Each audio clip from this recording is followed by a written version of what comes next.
Assalamualaikum barudak sadayana.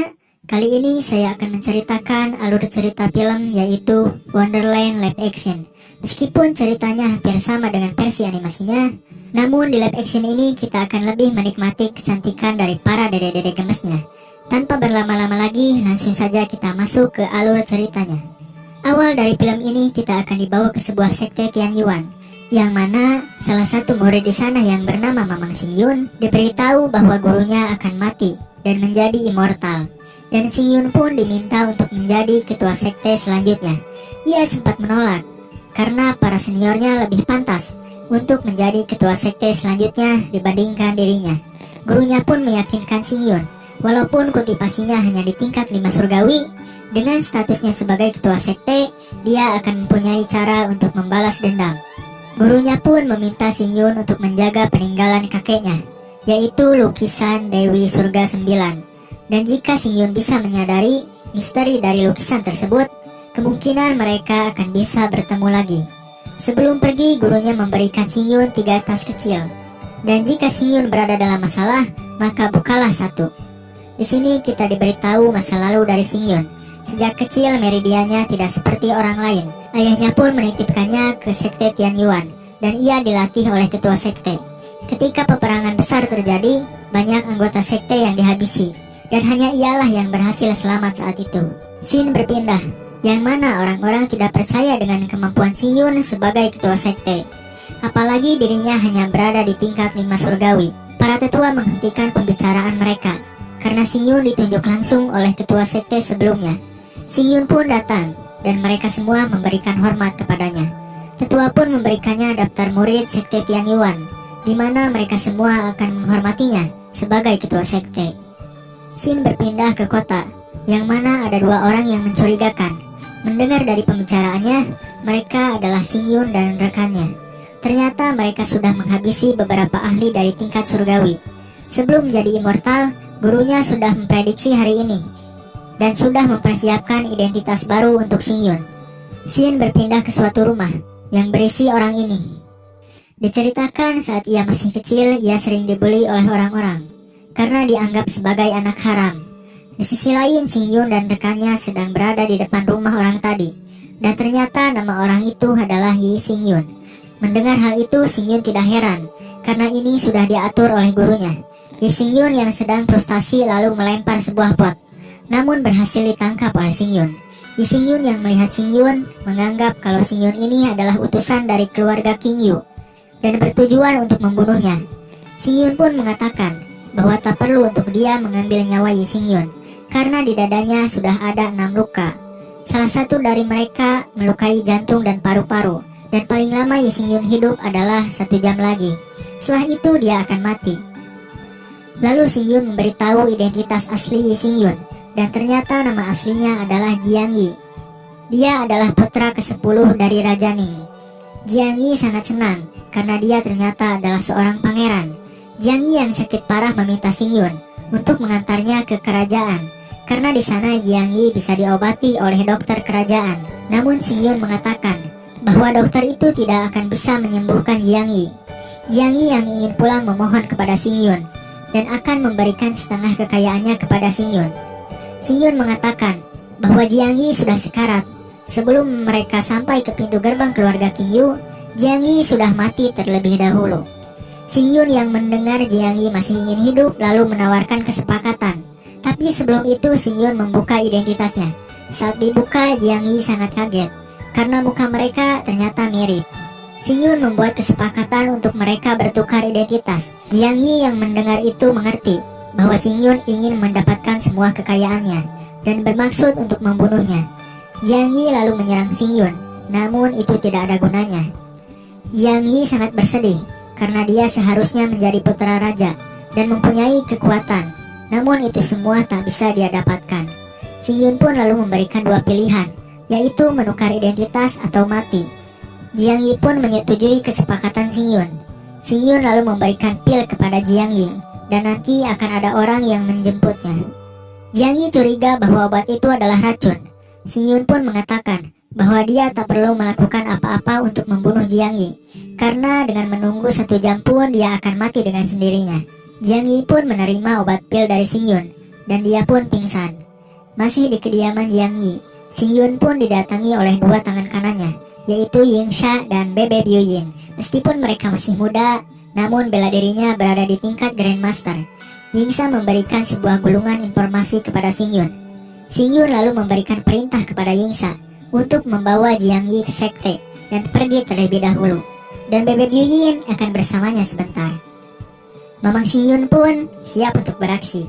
Xingyun merasa bahwa Yuyin tidak puas dengan keputusannya, namun Yuyin mengatakan bahwa ia tidak berani karena dirinya murid sekte Tian Yuan dan akan mematuhi keputusan ketua sekte. Yuyin berbicara di dalam hati bahwa Xingyun ini tidak pantas menjadi ketua sekte dan lebih pantas seniornya, yaitu Yingsha, karena sudah memenuhi persyaratan menjadi ketua sekte. Xingyun lalu memuji Yuyin karena Yuyin adalah salah satu dari 7 asasin yang sangat cantik.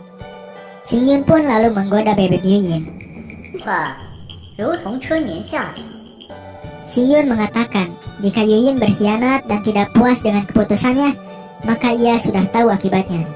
Dan karena sekarang Xingyun adalah ketua sekte, maka Yuyin harus menuruti semua perintahnya.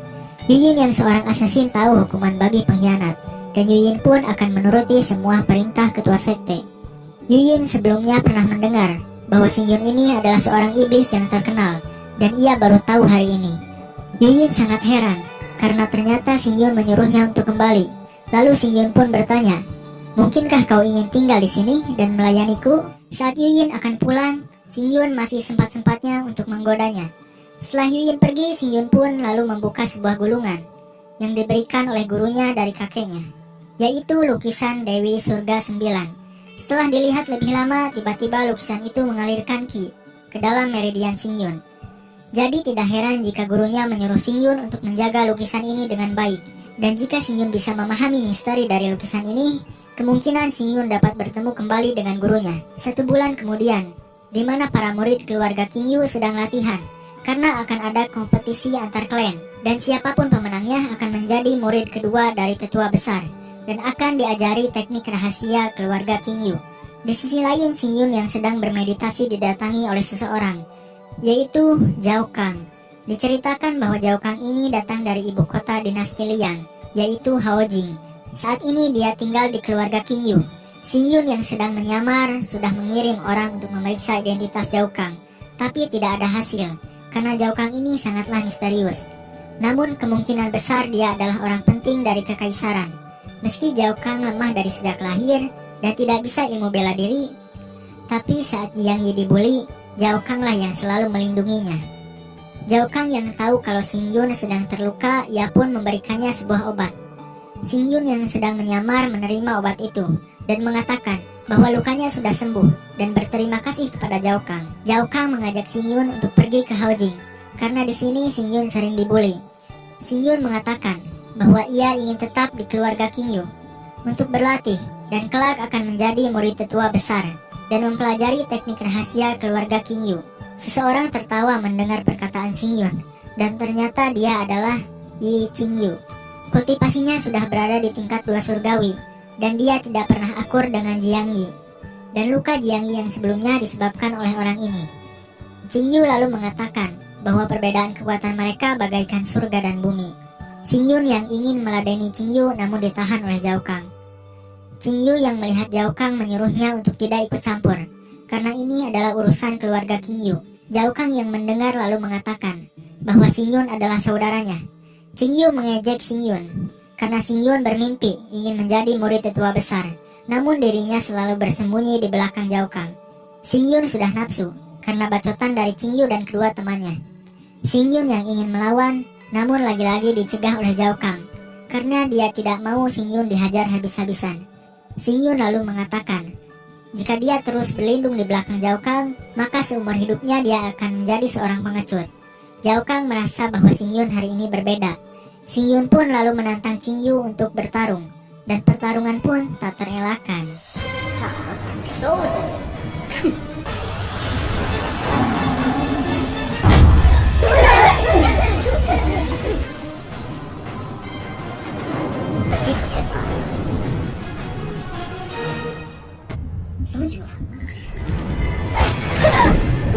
Qingyu yang mengeluarkan serangan namun dapat dipatahkan dengan mudah oleh Xingyun. Dan Qingyu pun dapat dikalahkan dengan satu serangan oleh Xingyun. Ini membuktikan bahwa kekuatan Xingyun jauh di atas Qingyu. Para murid yang menyaksikan kaget, karena Xingyun yang masih di tingkat surgawi pertama dapat mengalahkan Qingyu dengan sekali serangan. Dan Xingyun pun mengatakan bahwa dirinya yang dulu bukanlah yang sekarang, karena sekarang dia adalah Xingyun yang baru. Zhao Kang yang melihatnya sangat senang, karena kekuatan Xingyun meningkat dan memberikan selamat kepada Xingyun, karena dia nantinya tidak akan dibully lagi dan lebih dekat untuk menjadi murid tetua besar. Zhao Kang yang akan kembali ke Haojing berpamitan kepada Xingyun, dan apabila Xingyun ingin menemuinya, datanglah ke menara nomor 1 di dunia. Xingyun yang mendengar menara nomor 1 di dunia heran, karena Zhao Kang yang sederhana ini ternyata ada hubungannya dengan menara itu, yaitu tempat perjamuan para kaisar. Di sisi lain ada seorang dedek gemes yang sedang memperhatikan Xingyun, karena dia tahu Xingyun ini menyembunyikan kekuatannya. Dia sebelumnya berpikir bahwa Xingyun ini benar-benar berada di tingkat 1 surgawi. Namun setelah melihat pertarungannya melawan Qingyu, Xingyun jelas menyembunyikan kekuatannya. Xingyun mengetahui bahwa dia sedang diperhatikan oleh seorang dedek gemes, dan ternyata nama gadis itu adalah Yi Yanran, murid inti tetua besar. Dia baru berusia 17 tahun, namun kultivasinya sudah berada di tingkat 6 surgawi, dan dia adalah salah satu junior berbakat. Zhao Kang heran karena biasanya Yanran tak pernah berinteraksi dengan murid lainnya, tapi hari ini dia tersenyum kepada Xingyun. Zhao Kang curiga kalau Xingyun berpacaran dengan Yanran, dan Xingyun menyembunyikannya dari Zhao Kang. Xin berpindah kepada Qingyu yang masih kesakitan setelah dihajar oleh Xingyun, dan dia berjanji tidak akan membiarkan Xingyun untuk menjadi murid tetua besar. Xin berpindah lagi kepada seorang dedek gemes yang sedang duduk di kursi roda, dan ternyata namanya adalah Yi Suyun. Dia didatangi oleh seorang pria, dan ternyata pria itu adalah adiknya yang bernama Yi Xingzhou. Dia berjanji kepada kakaknya bahwa dia akan menjadi murid tetua besar dan akan mempelajari teknik rahasia keluarga Qingyu, agar dia bisa melindungi kakaknya yang akan dinikahi paksa kepada keluarga Xuanming. Karena supaya keluarga Qingyu mendapatkan bantuan dari keluarga Xuanming, maka mereka harus menyerahkan salah satu dari dedek gemesnya. Xingzhou mengatakan bahwa seharusnya Yanran lah yang harus dinikahi. Namun karena Yanran adalah jenius dari keluarga Qingyu dan tidak ingin diserahkan, maka kakaknya lah yang harus dinikahi dengan keluarga Xuanming. Suyun dulu juga adalah seorang jenius yang berbakat, namun karena penyakitnya, kultivasinya menurun dan tubuhnya berhenti bekerja, bahkan sampai tidak bisa untuk berdiri. Xingzhou yang kesal kepada Yanran tidak akan tinggal diam. Namun Suyun mencegah untuk adiknya tidak berurusan dengan Yanran, karena mereka harus saling menjaga satu sama lain, dan orang tua mereka sudah meninggal pada saat perang Longyi. Tak lama kemudian datanglah Qingyu yang menghampiri mereka berdua, dan ia memanggil Xingzhou dengan sebutan paman. Qingyu menceritakan bahwa dirinya dikalahkan oleh Xingyun dengan sekali serangan, dan Xingyun berniat untuk menjadi murid tetua besar. Xingzhou sangat kaget karena Xingyun yang masih di tingkat 1 surgawi dapat mengalahkan Qingyu dengan satu serangan. Lalu Xingzhou pun tertarik kepada Xingyun dan pergi untuk mencarinya, karena dia sudah berjanji kepada kakaknya untuk menjadi murid tetua besar. Xin berpindah ke tempat berkumpulnya para tetua. Di sana mereka sedang membicarakan mengenai pernikahan Suyun dengan keluarga Xuanming, karena beberapa hari lagi akan diadakan pertemuan keluarga. Tetua besar tidak tahu seberapa berbakatnya Xingzhou, karena jika Xingzhou berbakat, maka pernikahan kakaknya akan dipertimbangkan dengan baik-baik. Para tetua lalu membahas Xingyun, karena ia yang di tingkat 1 surgawi dapat mengalahkan Qingyu dengan satu serangan. Lalu tetua besar menyuruh kepada tetua untuk mengamati potensi dari Xingyun. Xin berpindah kepada Xingyun yang sedang bermeditasi di dekat air terjun. Saat ia berbaring, ia didatangi oleh Xingzhou, dan ternyata Xingyun memang sedang menunggu Xingzhou, karena dia tahu Xingzhou tertarik kepadanya, dan dia ingin menguji Xingyun karena ia ingin menjadi murid tetua besar, dan pertarungan pun tak terelakkan.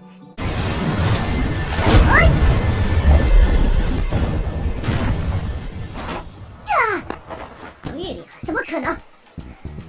难道你的手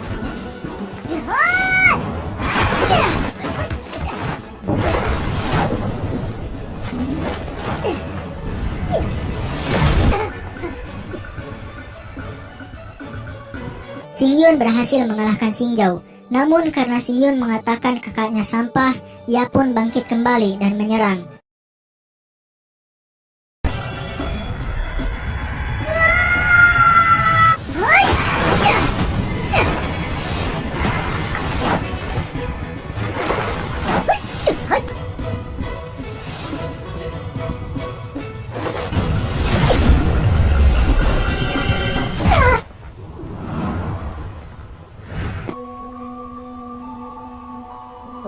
Namun hal itu sia-sia saja, dan Xingjao pun mengakui kekalahannya. Xingjao lalu menceritakan semua masalahnya, dan untuk merubah takdir kakaknya ia harus menjadi murid tetua besar.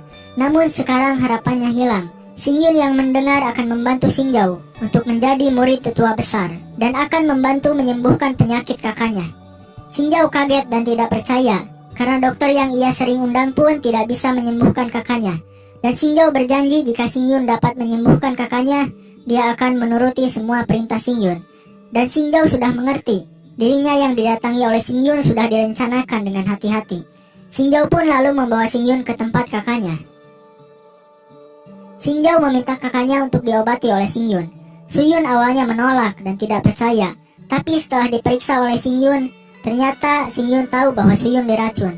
Xingyun mengatakan ia bisa menyembuhkan Suyun, dan Suyun akan sembuh dalam waktu 49 hari dan mengembalikan kultivasinya dalam waktu 1 tahun. Suyun akan dinikahi dalam waktu sebulan lagi. Namun Xingyun mengatakan untuk tidak khawatir. Selama Xingjao mengikuti keinginannya, Suyun tidak akan dinikahi kepada keluarga Xuanming. Setelah itu Xingyun pun membuat obat, dan setelah diminum oleh Suyun, ia pun merasa baikan. Lalu Xingyun akan memulai akupuntur kepada Suyun. Xingyun menyuruh Xingjao untuk menunggu di luar, karena dia tidak mau teknik rahasia mengobatinya diketahui oleh siapapun, termasuk oleh Suyun, karena nantinya Xingyun akan menutupi mata Suyun menggunakan kain. Mamang Xingyun pun beraksi. Xingyun lalu menidurkan Suyun, karena Suyun beralasan tidak bisa bergerak, dan menyuruh untuk Xingyun menidurkannya, dan cerita pun bersambung.